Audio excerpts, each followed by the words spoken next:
Well, now, that was awkward now, wasn't it? I apologize, guys. You know, they say it only takes 4 seconds for a silence to become a quote-unquote awkward silence. And with that in mind, let me tell you guys about the most awkward date I've ever had in my entire life. So a little bit of a quick little backstory so you guys kind of get a gist of what's going on. It occurred when I was 16 and I had a girlfriend. Woo, what? Achievement unlocked? Yeah, whatever. So, you know, me and this girl, we'll say her name is Jane. We lived kind of far from one another, so seeing each other at the time we were young, it wasn't the easiest thing in the world. And then on this particular day, what it came down to was I could only spend the day with her if I also spent it with her parents, for whatever different circumstances. So I wasn't going to say no. Sure thing, let's do it. So, I go to her, I get in her mom's car. All this is really familiar territory to me, because I've done this I've done this a few times already. And so, but the first thing that happens is we go to a restaurant to eat. Now, this is where the awkwardness began. So, it's a quiet restaurant. Not really many people are in there. And so we sit down. It's just the 4 of us, me, Jane, her parents, across. It feels like a double date. It's really freaking weird. And I just feel like I'm on the spot the whole time. I'm like, oh, shit, what am I going to do? So, the waiter hands us the menus. I order my food, whatever. It's all good. And I remember in my head, I'm just thinking, fuck. And the last time I say it out loud, fuck. Oh, God, did I just do that? And she looks at me, and by she, I mean Jane and her mom. So they look at me. They're like, what? And I was like, oh, my foot, it got stuck. My foot was stuck, but it's all better now.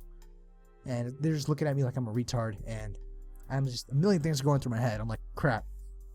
I just messed up, didn't I? I think I did. It's quiet, and everyone's just kind of staring at each other. I feel like I need to be the one to break the silence, but what do? I can't just talk to Jane because that's rude, but I can't just talk to one. Am I supposed to look at you? Am I supposed to look at you? Am I supposed to look at Jane? Who am I supposed to look at? What am I supposed to do? I don't really know what's going on. So I just take a moment, and I'm like, ooh, breathe. Okay, much better. Look up at her stepdad. Oh, hi, man. What's up? Oh, he's busy looking at the football screen. I know football. Football's fun. This is an opportunity to break the silence. So as I look over to the football screen, the Patriots are playing the New York Jets. Now, the Patriots happen to score a touchdown. I happen to be a Patriots fan, so at this point I'm like, yes, out loud, whatever, nothing too crazy. But the thing is, I was like, yes, he was like, no, and I was like, oh. It's not very common for people in New York to be Patriots fans. I'm just like outcast. And at this point, I'm like looking around the table. The food hadn't gotten there yet, but I'm looking around the table for a knife because I want to kill myself. Yeah. Man, this was weird for me. See, I had met her parents before, but in situations that were more with, more people to deflect my awkwardness onto. And, it's just 4 of us. It's like quiet and like intimate, sort of, and it's really weird. And, I look right back down and I'm like, holy crap, what is going on? It is quiet still. No one is talking. Why is nobody talking? So I think one of them asks me how my ride in was, because I did have to come to them, which was cool or whatever. And I was like, oh, it was good. It was quicker than usual and whatever. So that's like 3 seconds of conversation. And after that, it goes right back to, yeah. And it just got really fucking weird, man. I didn't know what to say. I didn't know what to do. And then finally, Jane looks over to me, and then she looks over to her mother, and she points out that we have a very common interest, which is Harry Potter. Now, I'm like, oh man, like put on my suit. Oh, hello. Joe is my name, and Harry Potter is my game. Now, obviously, I didn't say that, because if I did, they would think that I was weird, which I am, but I can't let anybody else know that. I can't let anybody else know that I'm weird. Goodness. Anyway, so she goes on to ask me, how I enjoyed the latest movie, which at the time was The Half-Blood Prince.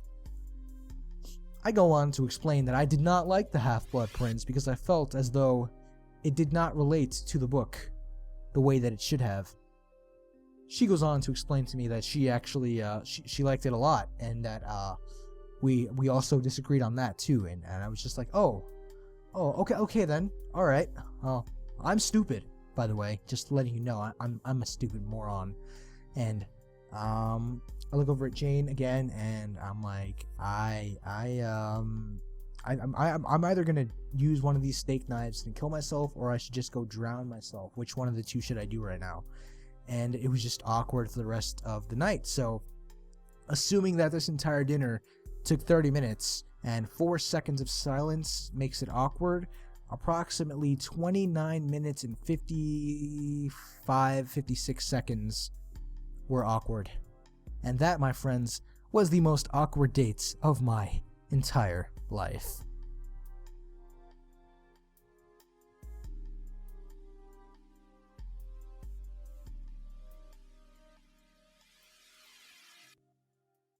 Alrighty, man, I hope you guys are having a swell time, and let's talk about this awkward date topic that Soul Assassin has bestowed upon us on the C3 tournament round 3. And let's begin. That is the fact that we start from the story beginning, the origin, as you will. And this all started at the beginning of this year, I think around February it was. And orientation of my first day at work at the movie theaters I had. Orientation, I met this girl, and we both started on the same day. We both started on the same interview, stuff like that, whatever.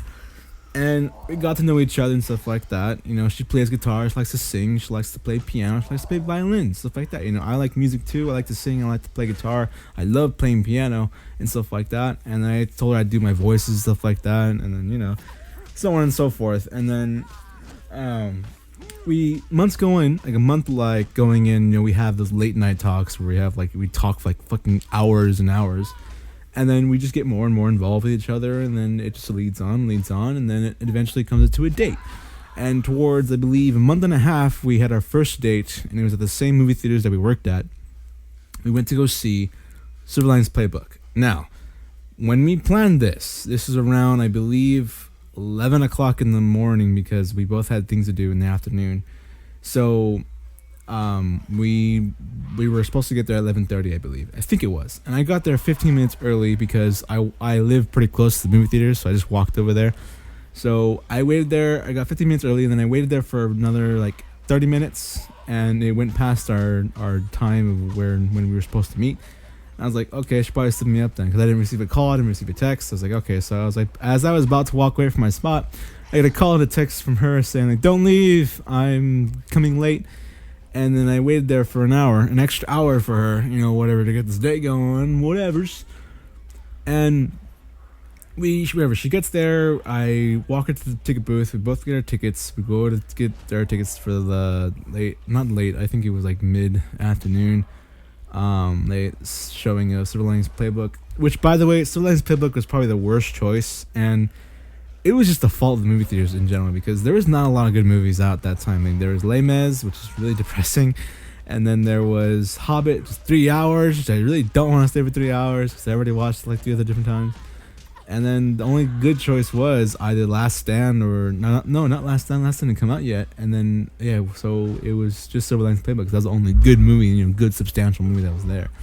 So we watched that, and then we got to our whatever theater, and we watched it. And then during like the middle of the movie when we were watching it, we started holding hands. I'm not sure who was the one who went for it first. I think it was me. I think it was. And it just felt so weird and awkward. I don't know why that is, because it wasn't expected, but at the same time, we wanted it to happen. Like it was so weird, because the night before, like, because we stayed up super late, like talking to each other, and we were like, we planned out everything we wanted to do and stuff like that. And then I think that was the weird part. Yeah, that was weird for me, because I didn't really know what to do, and it being my first real date, because my past relationship, we didn't really date. We just went out, and then we instant connection, you know, like instant boyfriend and girlfriend for like almost a year. But this one, it was just fucking weird. Like, our connection was there, but it was just gone, like, once we, like, saw face to face, you know? It was fucking awkward. So when I hold her hand, the only thing I can remember was just the fact how manly her hands were. Like, seriously, like, you know how you hold some women's hands that, like, usually, like, you know, soft, squishy, you know, lovely. You know, you get this sense of, like I'm in love with this person. But no, I was like, I held her hand, and I was like, am I holding my own hand or something? Like, it was so weird. I was like, you know, like rough, gruff hands. I was like, oh. So yeah, it was just disgusting. Not really disgusting, I would say. That's kind of mean. But it was weird. I did not expect that at all. So as the movie led on, we started get to hugging, and that was awkward as fuck too, because she had broad shoulders. And I had the toughest time to like get my arm around her, because I had broad shoulders too, and it just doesn't work when the two of you have broad shoulders, you know. And she wasn't big bone. She wasn't a big girl either. She was kind of small. But fuck, dude. I don't know. Half the time I was wondering, is this a woman or is this a lady or is this a man? You know, I don't know, dude. It was weird. So, as like the date, whatever, moved on, the movie was over, and I walked into her car, and we did our last, you know, hug and almost kiss goodbye, because at this point our connection was gone. Like we didn't even know each other anymore after that. It was just so weird. So as we were at our car, we hugged, and then we went for the kiss. I went for the cheek because I just didn't feel right, you know. I just didn't feel right about it and at all. So I just gave her a kiss on the cheek, and then I think she knew it. And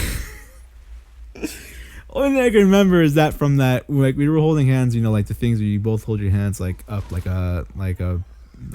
gorilla, whatever, standoff, whatever. I don't know how to fucking explain it. And that was just so awkward and weird. So I, whatever, wished her goodbye and like have a safe drive home and stuff like that. And then, but yeah, that is my awkward moment in dating. Yeah. Only advice from that I can take, and even though that's not part of the topic, is just say that be blunt with the person, please. You know, if you don't like the person or something like that, just say yes or no, you're not interested. Just seriously, don't lead the guy on, don't lead the girl on. Don't be a dick about it. Just fucking say yes or no. It's a yes or no fucking question. So yeah, that was my awkward date commentary. Hope you guys enjoyed. My name is Running Man. If you sneezed in this video, bless you. Today's your birthday and I decided to upload on the 60th tournament. Then, happy fucking birthday. See you guys later. Bye guys.